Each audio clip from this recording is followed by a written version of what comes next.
India के social platform पर आप सभी का स्वागत है। मैं हूं आपके साथ निशा तिवारी। धोती, कुर्ता, जटा झूठा और माथे पर टीका लगाए ये बाबा असल में बाबा नहीं, बेशर्मी की दुकान है।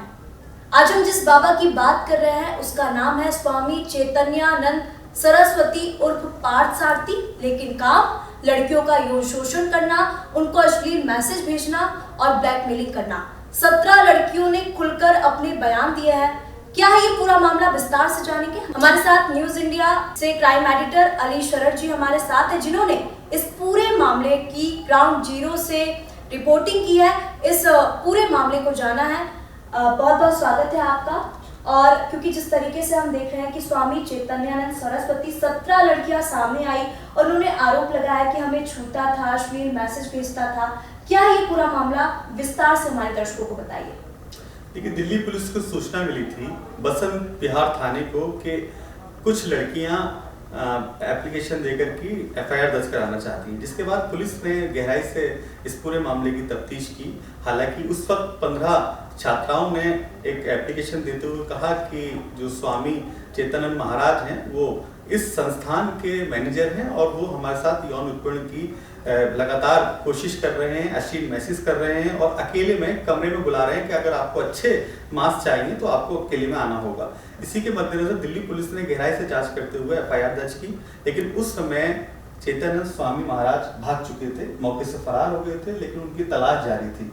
दिल्ली पुलिस की स्पेशल सेल ने मिलकर अलग अलग टीमें गठित करते हुए छापेमारी की, लेकिन कोई कामयाबी हासिल नहीं हुई थी। लेकिन लास्ट लोकेशन जो मोबाइल का आ रहा था बाबा का, वो आगरा से आ रहा था, जो कि यूपी के चर्चित जिला है आगरा, ताजनगरी कहलाता है। वहां पर जब पुलिस ने सर्च किया तो एक होटल में बाबा की गिरफ्तारी की गई। होटल में छुपा हुआ था। इससे पहले बाबा ने दिल्ली के पटियाला हाउस कोर्ट में अपनी एंटीसिपेटरी बेल अप्लाई कर दी थी, यानी कि इतना गंभीर आरोप है उसके बाद भी बेल अप्लाई कर दी थी। और बाबा के पास से जो बरामद की गई हैं चीजें बेहद चौंकाने वाली है, क्योंकि जो कार बरामद हुई वो एमएससी नंबर की थी, वॉल्वो।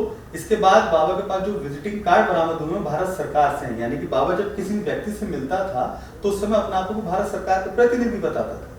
तो इन पहलुओं पर भी फिलहाल दिल्ली पुलिस जांच कर रही है और एक मुकदमा और लगाने की तैयारी हो चुकी है। फिलहाल बाबा को कोर्ट में पेश करने के लिए दिल्ली पुलिस की टीम निकल चुकी है, क्योंकि 24 घंटे के अंदर ये प्राविधान है कि आपको किसी भी आरोपी को कोर्ट में पेश करना होगा।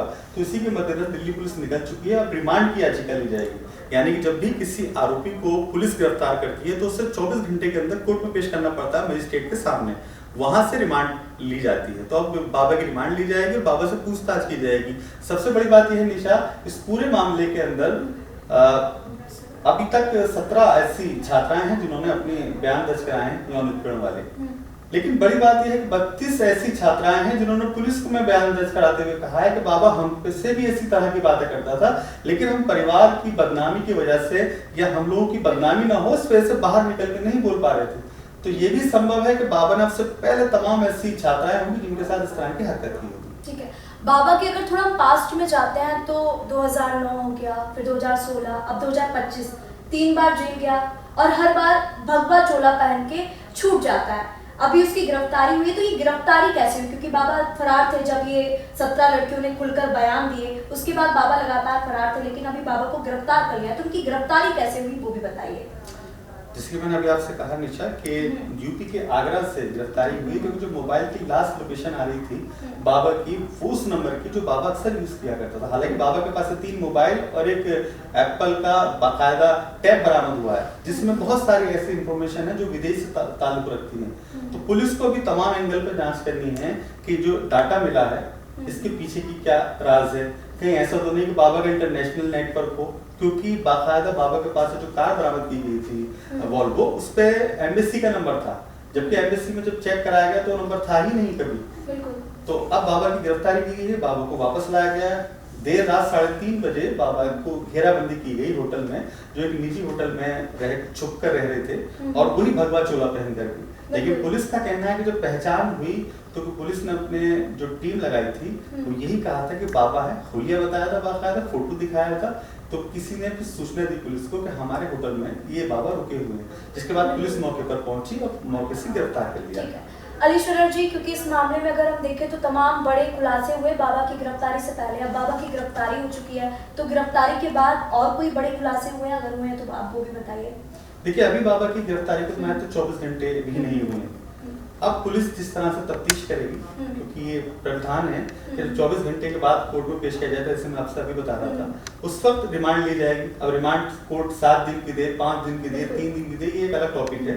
लेकिन इसी दौरान ही बाबा से पूछताछ की जाएगी और बाबा से तमाम चीजें से निकल के जरूर आएंगी, जिससे साबित होगा कि बाबा एक लंबे समय से पूरा ये गंदा खेल खेलता चला आ रहा था और ऐसी बहुत सारी छात्राएं होंगी निश्चित तौर पर जिनके साथ बाबा ने इस तरह की हरकतें की होंगी। बिल्कुल, तो तमाम बड़े खुलासे अभी भी हो सकते हैं। और चैतन्यानंद कोई पहले बाबा नहीं है, इससे पहले भी काफी चर्चित बाबा रहे। आसाराम की बात कर ले, हम राम रहीम की बात कर ले, तो आस्था के नाम पर जिस तरीके से इस तरीके के घिनौने कृत्य किए जाते हैं और आस्था के नाम पर इतने घिनौने चेहरे छुपे होते हैं, ये पता चलता है, तो इस पर आप क्या कहना चाहेंगे? देखिए, बाबा ये नाम बहुत पवित्र नाम है। बिल्कुल। इस नाम का सहारा लेकर ऐसे पाखंडी बाबा सही बाबाओं का नाम बदनाम कर रहे हैं। अगर जैसे भी आपने कहा आसाराम बाबू, इसके अलावा राम रहीम और भी तमाम बाबा, ये ऐसे तमाम बाबा हैं जिन्होंने चोला पहन कर की अश्लीलता की सारी हद पार की। हालांकि मामले चल रहे हैं, जेल गए, जमानत पे आए, तो मुझे लगता है कि सबसे सॉफ्ट आज के जमाने में जो चल रहा है वो ये है कि बाबा बन जाइए और आपकी तमाम चीजें जो छुप जाएंगी। लेकिन सच्चाई छुपती नहीं है, इसीलिए बाबा चैतन्यानंद भी नहीं बच पाए और मामला खुलकर सामने आ गया। अब बाबा का जो चेहरा है वो भी जनता के सामने आ गया। लेकिन ऐसे बाबाओं पर लगाम लगाने की बेहद जरूरी है, क्योंकि ऐसे बाबा तमाम उन बाबाओं को बदनाम कर रहे हैं जो कि आस्था पर विश्वास रखते हैं और वो सिर्फ मंदिर और लोगों की भलाई का काम करते हैं। लेकिन इस तरह के बाबा, जिस तरह के मामले सामने आ रहे हैं अश्लीलता के, रेप के, तो ये बाबा सही जो बाबा है उनको बदनाम कर रहे हैं। बिल्कुल। तो दर्शकों, अगर आपके आसपास भी इस तरह के बाबा हैं या इस तरह का कोई कृत्य करता है, तो आप शांत मत बैठिए, क्योंकि चुप रहना ही सबसे बड़ा अपराध है। अगर आपके आसपास भी इस तरह के मामले सामने आते हैं तो आवाज उठाइए। बहुत बहुत धन्यवाद अली शरर जी आपका इस पूरे मामले की जानकारी देने के लिए।